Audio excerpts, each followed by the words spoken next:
Sveiki, esu humanitarinių mokslų daktaras Andrius Martinkus ir tęsime mūsų pamąstymus apie kintantį pasaulį ir apie Lietuvos valstybės, lietuvių tautos vietą šitame kintančiame pasaulyje. Dėkoju už jūsų rėmimą, dėkoju už jūsų komentarus, už jūsų patiktukus. Jungtinėse Amerikos valstijose pasikeitė valdžia. Tai nėra paprastas eilinis valdžios pasikeitimas, kai viena politinė partija užleidžia vietą kitai politiniai partijai. Tai nėra toks pasikeitimas, koks įvyko Lietuvoje per Seimo rinkimus, kai socialdemokratai nustūmė į šalį konservatorius ir iš esmės niekas nepasikeitė. O Jungtinėse valstijose pasikeitė. Pasikeitė iš esmės. Pasikeitė ne tik Jungtinėse valstijose, bet pasikeitė visuose vakaruose ir visame pasaulyje. Vieningų vakarų nebėra. Nebėra tų vakarų, kurie dar buvo prieš kelias dienas.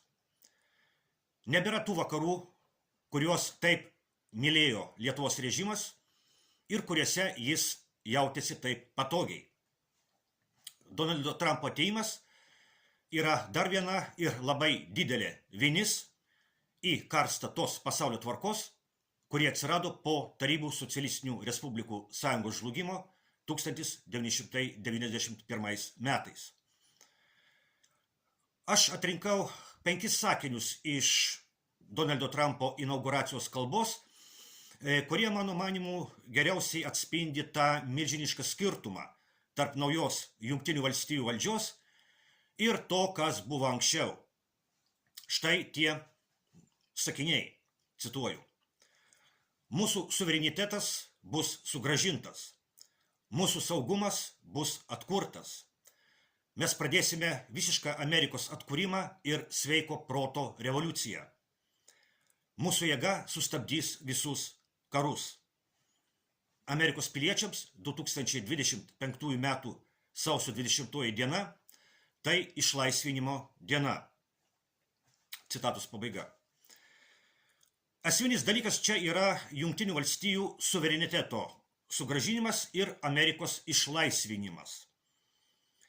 Savo kalboje Trumpas minėjo pasikėsinimą į jo gyvybę, kai jis iš tikrųjų per stebuklą liko gyvas. Kulka kliudė jo ausį. Mane išgelbėjo Dievas, sakė Trumpas. Dievas išgelbėjo Trumpą tam, kad būtų sugrąžintas Jungtinių valstijų suverenitetas ir Amerika būtų išlaisvinta. Joks kitas Jungtinių valstijų prezidentas taip nekalbėjo. Nes Trumpas kalba taip, tarsi Jungtinės valstijos nėra suvereni šalis. Jis kalba taip, tarsi Amerika nėra laisva ir turi būti išlaisvinta. Bet nuo ko turi būti išlaisvinta Amerika? Trumpas sako, kad nuo žudiko kulkos jį išgelbėjo Dievas. Vadinasi, Amerika turi būti išlaisvinta nuo tų, kurie norėjo nužudyti Trumpą. Trumpas sako, kad Amerikai reikalinga sveiko proto revoliucija ir kad yra tik 2 lytis – vyras ir moteris. Vadinasi, Amerika turi būti išlaisvinta nuo tų, kurie skleidžia beprotybę, jog yra ne 2, o kažin kiek lyčių. Trumpas sako, kad Amerikoje turi būti grąžinta žodžio laisvė ir panaikinta cenzūra. Vadinasi, Amerika turi būti išlaisvinta nuo tų, kurie apribojo žodžio laisvę ir įvedė cenzūrą. Trumpas sako, kad migracija turi būti kontroliuojama, o nelegalūs imigrantai turi būti deportuoti iš Amerikos. Vadinasi, Amerika turi būti išlaisvinta nuo tų, kurie užtvindė Ameriką milijonais nelegalių migrantų. Trumpas sako, kad turi būti sustabdyti beprasmiški karai. Vadinasi, Amerika turi būti išlaisvinta nuo tų, kurie naudojasi Ameriką kaip įrankių karams sukelti ir palaikyti.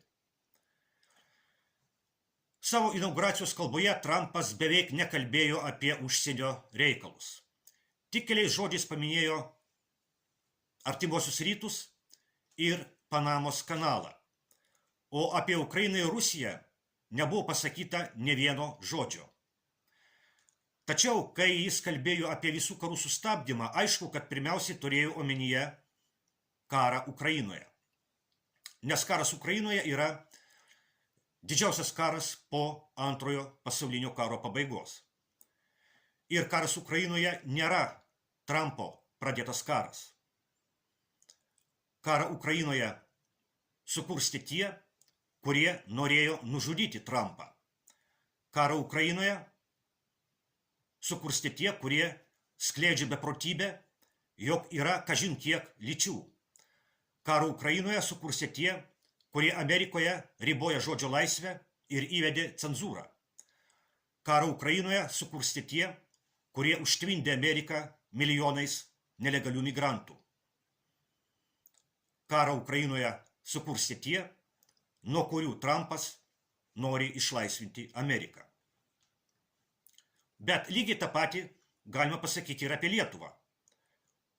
Ir Lietuva turi būti išlaisvinta.